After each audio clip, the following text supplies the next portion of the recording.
ان دنوں میں ہاسپٹل میں اپنی مام کے ساتھ تھی۔ وہ عورت مجھے ملی کیونکہ رات کو وہ بہت ڈسٹرب ہوتی تھی۔ وہ اپنی بیٹی کو ساری رات باتوں میں لگا کے سلاتی تھی۔ پھر میں نے ان سے پوچھا اس کو کیا ہوا ہے؟ اس نے مجھے بتایا جب یہ چھوٹی تھی تو یہ نیند میں اٹھتی تھی، نیند میں چلنے کی عادت تھی اسے، لیکن ہم لوگوں نے اس بات پہ زیادہ دھیان نہیں دیا۔ ہم نے سوچا یہ بڑی ہو جائے گی تو ٹھیک ہو جائے گی، لیکن آہستہ آہستہ اس کی یہ عادت ضد پکڑ گئی۔ یہ اتنی بڑی ہو گئی، 10th کلاس کی اسٹوڈنٹ تھی، تب بھی یہ نیند میں اٹھتی تھی۔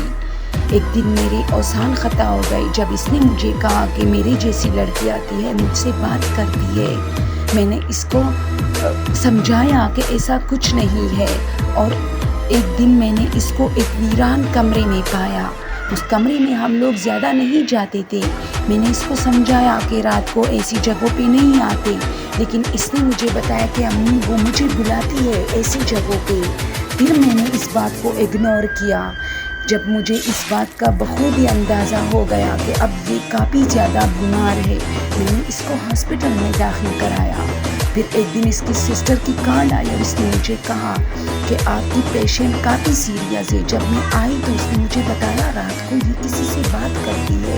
میں نے کہا یہ ویسی ہی باتیں کرتی ہے۔ اس نے مجھے کہا نہیں۔ جب میں آئی تو واقعی کوئی تھا کمرے میں، لیکن میرے آتے ہی چھپ گیا تھا جیسے کوئی سایہ۔ میں نے کہا ایسا کچھ نہیں ہے، لیکن میں کافی پریشان تھی، اور اب میں اس کے ساتھ ہاسپٹل میں رہتی ہوں۔